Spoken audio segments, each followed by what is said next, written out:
கிடைத்த முக்கிய அறிவிப்பின்படி தமிழகத்தில் ரூபாய் 1000 வாங்கக்கூடிய அனைத்து பெண்களுக்கும் தற்போது முக்கிய அறிவிப்பு. பல்வேறு புதிய மாற்றங்கள், மகிழ்ச்சி தரும் செய்திகள் தற்போது தமிழக அரசு அறிவிக்கப்பட்டனர். அதன்படி என்ன புதிய மாற்றங்கள் என்பது தற்போது பார்க்கலாம். வீடியோ ஸ்கிப் பண்ணாம கடைசி வரைக்கும் பாருங்க. உங்களுக்கு ரேஷன் அட்டை சலுகைகள் பற்றி பல்வேறு முக்கிய அறிவிப்புகள் உடனுக்குடன் துல்லியமாக தெரிந்து கொள்ள நம்மளோட சேனலை கீழே இருக்கிற பட்டனை கிளிக் பண்ணி சப்ஸ்கிரைப் பண்ணுங்க. பார்த்து பெல் பட்டனை கிளிக் பண்ணுங்க.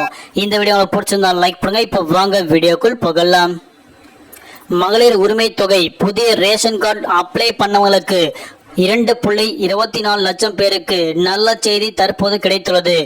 லோக்சபா தேர்தல் காரணமாக நிறுத்தி வைக்கப்பட்டுள்ள புதிய ரேஷன் கார்டு, ஸ்மார்ட் கார்டுகள் வழங்கப்படும் பணி ஜூன் மாதம் முதல் தொடங்கப்படும் என தற்போது தமிழக அரசு அறிவிக்கப்பட்டுள்ளது. இதன் காரணமாக 2,24,000 பேருக்கு புதிய ரேஷன் கார்டு கிடைக்க போகிறது என தமிழக அரசு தற்போது அறிவிக்கப்பட்டுள்ளது.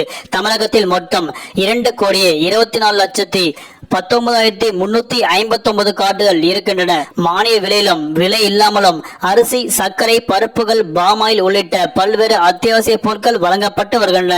ரேஷன் கார்டு என்பது வெறும் பொருட்கள் வாங்க மட்டுமல்ல, தமிழக அரசின் பல்வேறு சலுகைகள் பெறுவதற்கு அடையாள அட்டையாகவும் உள்ளது. தமிழகத்தில் 2006ஆம் ஆண்டு கலைஞர் டிவி வழங்கப்பட போது ரேஷன் கார்டுகள் அத்தியாவசியமாகப்பட்டது.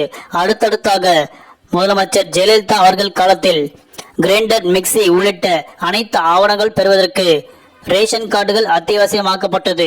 அதேபோல் திருமண உதவித்தொகை, மகளிர் உரிமை தொகை, கர்ப்பிணி பெண்கள் உதவித்தொகை அனைத்திற்கும் ரேஷன் கார்டு முக்கியத்துவம் பெற்றுள்ளது. அதன் அடிப்படையில் புதிய ரேஷன் கார்டு விண்ணப்பித்த அனைவருக்கும் வரக்கூடிய ஜூன் மாதம் கண்டிப்பாக அவர்களுக்கு கிடைக்கும் என தற்போது மகிழ்ச்சி தரும் அறிவிப்புகள் கிடைத்துள்ளது. அதன் அடிப்படையில் குறிப்பாக புதிய ரேஷன் கார்டு விண்ணப்பித்து ஜூன் மாதம் பெற்ற நபர்கள் கண்டிப்பாக மகளிர் உரிமை தொகை பெற தகுதியான நபர்களாக இருந்தால் கண்டிப்பாக அவர்கள் ரூபாய் 1000 பெறுவதற்கு மீண்டும் விண்ணப்பிக்கலாம் என தற்போது முக்கிய அறிவிப்புகள் வெளியாகிறது. அதன் அடிப்படையில் உங்களுக்கு உங்களோட ரேஷன் கார்டுல பெயர் மாற்றம், முகவரி மாற்றம், இல்ல தொலைபேசி எண் மாற்றம் செய்யணும்னாலும் நீங்க கண்டிப்பாக வரக்கூடிய ஜூன் மாதங்கள்ல அதையெல்லாம் மாற்றிக்கொள்ளலாம் என தற்போது அறிவிக்கப்பட்டனர். நன்றி, வணக்கம்.